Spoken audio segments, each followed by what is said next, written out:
So hi friends, చూసే వాళ్ళందరూ ఒకసారి వీడియోని లైక్ చేయండి, అలాగే మన ఛానల్ సబ్స్క్రైబ్ చేసుకోనండి. నేను ఎక్కువ అడగను సబ్స్క్రైబ్ చేసుకోమని, బట్ అడగ తప్పట్లేదు. ఎందుకు అంటే మన ఛానల్ని 80% వితౌట్ సబ్స్క్రైబర్సే చూస్తున్నారు. సో చూస్తున్నారు కాబట్టి ఎలాగో రెగ్యులర్గా వాచ్ చేస్తున్నారు. సో ఎలాగో చూస్తున్నారు కాబట్టి దయచేసి సబ్స్క్రైబ్ చేసుకోండి, నాకు కొంచెం సపోర్ట్ ఇచ్చినట్టు ఉంటుంది. So please like and do subscribe అండి. ఇంకా లేట్ చేయకుండా వీడియోకి వెళ్ళిపోదాం. అగ్ని పరీక్ష షో అన్యాయానికి కేర్ ఆఫ్ అడ్రస్. ఎస్, అగ్ని పరీక్ష షో ఇక్కడ అన్యాయాలు మాత్రమే చేయబడను. అన్యాయం అన్యాయం అన్యాయం. ఇంకా ఈ జడ్జెస్కి న్యాయం కోసం మాట్లాడే రైటే లేదు. హానెస్ట్గా ఉండాలి, నిజాయితీగా ఉండాలి ఏదైనా అని చెప్పే రైటే లేదు వీళ్ళకి. సుమ గారి కాకుండా ఏ విధంగా గాయత్రి డిజర్వ్డ్ ఫర్ టాప్ 15? ఎలా రా అసలు డిజర్వ్డ్ అయ్యేది?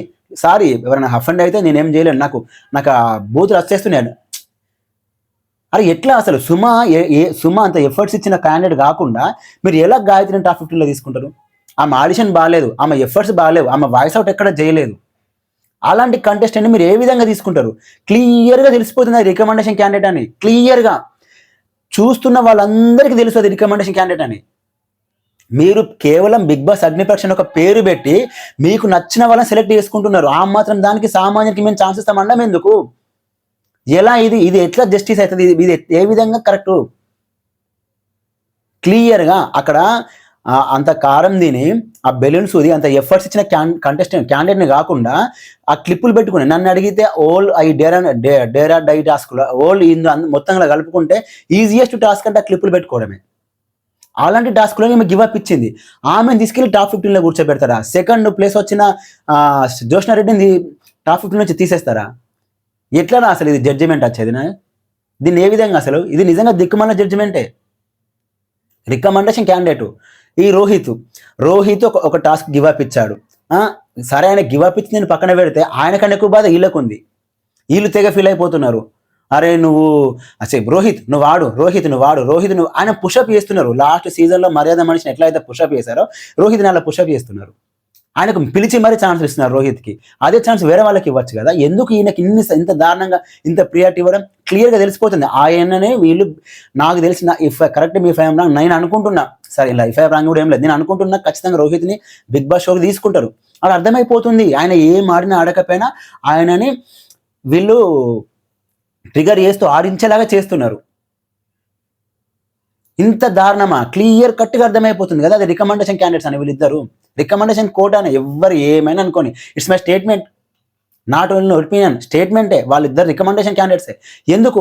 సరే, రోహిత్ గివప్ ఇచ్చినా కానీ ఎందుకు ఛాన్స్ ఇవ్వాలి? మళ్ళీ రా రోహిత్, ఆడు రోహిత్, ఆడు రోహిత్. ఇంకేం లేదా? ఇంకా వేరే కంటెస్టెంట్స్ కోసం ఏం అవసరం లేదా? కళ్ళ ముందు ఇంత అన్యాయం చేస్తారా? ఏ విధంగా సుమ అంటిదురుడు? నాట్ ఓన్లీ సుమ, అక్కడ ఉన్న అట్లీస్ట్ గాయత్రితో పోల్చుకుంటే లయ, ఈ సుమ, ఆ జ్యోష్నా రెడ్డి, రుచిత వీళ్ళు బెటర్, చాలా బెటర్. ఆ గాయత్రితో పోల్చుకుంటే ఏ యాంగిల్లో చూసినా ఆమెనే బెటర్, వాళ్ళే బెటర్. కానీ అదంతా పక్కన పడేసి సింపుల్గా సుమను ఆమె అఫ్కోర్స్ ఎవరో రికమెండ్ చేసినట్టు ఉన్నారు, తీసుకెళ్ళారు టాప్ 15లో కూర్చోబెట్టారు. ఇలా వెళ్తే ఓటింగ్ కూడా వెయ్యరు. అంటే వీళ్ళు ఓటింగ్ ద్వారానే బిగ్ బాస్కి తీసుకుంటారని అంత సినిమా లేదమ్మా. మీరు ఇలాంటి హోప్స్ ఏం పెట్టుకోకండి. ఓటింగ్ ఉన్నది కదా 15 మెంబర్స్కి, ఆ ఓటు వేసిన వాళ్ళు అంత లేదు. పేరుకే ఓటింగు. అస్సలు ఓటింగ్ బట్టి వెళ్ళడం అనేది ఉండదు. క్లియర్గా కళ్ళ ముందే అన్యాయం జరిగింది. ఇంకా వీళ్ళు ఓటింగ్ బట్టి బిగ్ బాస్ షోకి తీసుకుంటారా? వాళ్ళకు నచ్చిన వాళ్ళని తీసుకుంటారు. That's it. ఎవరు నచ్చితే వాళ్ళ టీఆర్పీ పరంగా. కానీ ఇంకా మీరు ఇది గ్లామర్ షో కాదు, చూడనికి గుడ్ లుకింగ్ ఉండాలనే మాటలు మాట్లాడకండి.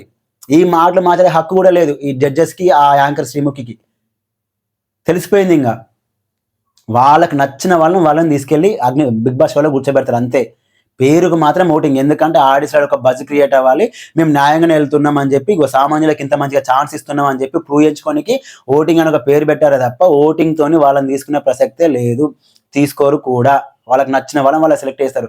అరే ఇన్ని కోట్ల మంది చూస్తున్న కెమెరాల ముందు అన్యాయం చేసి, సుమకు అన్యాయం చేసి, గాయత్రిని సెలెక్ట్ చేసిన వీళ్ళు ఓటింగ్ చూపించి ఓటింగ్లో వీళ్ళు టాప్లో వచ్చారని చెప్పి తీసుకెళ్తారా? ఒకవేళ ఓటింగ్ పడుతున్నది ఎవరికి కూడా తెలియదు. సింపుల్గా ఈయనకు ఓటింగ్ ఎక్కువ వచ్చిందని చెప్పి వాళ్ళకి నచ్చిన క్యాండిడేట్ తీసుకెళ్ళి అగ్ని పరీక్షలో కూర్చోబెడతారు, మన బిగ్ బాస్లో కూర్చోబెడతారు అంతే. ఇంకా ఓటింగ్ వచ్చి మీరు మర్చిపోండి. ఓటింగ్ బట్టి వెళ్తుంది అన్నది ఇంకా వదిలేయండి. లిటరలీ నిజంగా చెప్తున్నా, నాకు అగ్ని పరీక్ష షో మీద టోటల్గా నెగిటివ్ ఇంప్రెషన్ వచ్చేసింది. ఇంకా ఈ రోజు ఎపిసోడ్ చూసిన తర్వాత నాకు తెలిసి అఫ్కోర్స్ జరిగిందే 2 సీజన్లు కదా.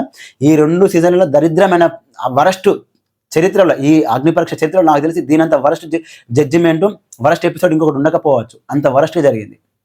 ఒక అమ్మాయి కారం తిని బెలూన్ సూది అబ్బాయిలతో పోటీ పడితే అలాంటి కంటెస్టెంట్ పక్కన పెట్టి ఎలాంటి ఎఫర్ట్స్ లేకుండా క్లిప్పులు పెట్టుకోకుండా గివప్ ఇచ్చిన గాయత్రిని సెలెక్ట్ చేసిరు వీళ్ళు. ఆ రోహిత్ని ఎందుకు సెలెక్ట్ చేసిరండి? హేమంత్తోనే అది ఏంటి అది తెలుగు నా నా నా తెలంగాణ లాంగ్వేజ్లో చెప్పాలంటే ముక్కు పుడకను చెవి కమ్మలు ఏదో అంటారు కదా, చెవి దగ్గర కుట్టించుకోవడం, ముక్కు దగ్గర కుట్టించుకోవడం కదా. గివప్ ఇచ్చిన క్యాండిడేట్కి మీరు మళ్ళీ మళ్ళీ పిలిచి ఛాన్స్ చేసిన కర్మ ఏం పట్టిందండి? ఎందుకు ఇవ్వాలి అసలు మీరు అన్నిసార్లు ఛాన్స్? రోహిత్ రోహిత్ రోహిత్ రోహిత్ భజన అయ్యింది. ఎందుకు ఈ భజన? రికమెండేషనా? అందుకు ఇస్తున్నారా మీరంత భజన? అర్థమవుతుంది కదా అక్కడ, మాటకు ముందొక రోహిత్, మాటకు తర్వాత ఒక రోహిత్. అఫ్ కోర్స్ ఆయన బాగానే ఆడాడు, ఓకే, కొంచెం కామన్ కంపోజే కావచ్చు, కానీ ఎందుకు అంత అటెన్షన్ ఇచ్చినారు జడ్జిలు? నువ్వు ఉండు అన్నట్టుగా.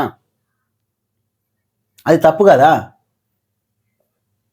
టోటల్గా చెత్త ఎపిసోడ్ అని నేను అనుకుంటున్నా. మీరేమనుకుంటారో కామెంట్ చేయండి. మీ ఒపీనియన్ మీరు షేర్ చేయాలి. లేదు బ్రో నువ్వు చెప్పినా మరి మా ఒపీనియన్ ఎట్లా అని చెప్పి అనుకుంటే కనుక మన ఛానల్లో ఈవినింగ్ 7:30కి లైవ్ డిస్కషన్ ఉంటుంది ఇదే ఎపిసోడ్ మీద. రండి, జాయిన్ అవ్వండి, మాట్లాడండి, మీ యొక్క ఒపీనియన్ షేర్ చేయండి. లేదు మేము వచ్చి జాయిన్ అయ్యి మాట్లాడలేమనుకుంటే కామెంట్ సెక్షన్లో కామెంట్ చేసినా నేను దాన్ని హైలైట్ చేసి మరి చదివి మీ యొక్క ఒపీనియన్ చాలా మందికి తెలిసేలాగా చేస్తాను. సో చూసే వాళ్ళందరూ మళ్ళీ ఒకసారి వీడియోని లైక్ చేయండి, చూసిన వాళ్ళందరూ వీడియోని లైక్ చేయండి, అలాగే ఛానల్ సబ్స్క్రైబ్ చేసుకోండి. Thanks for watching.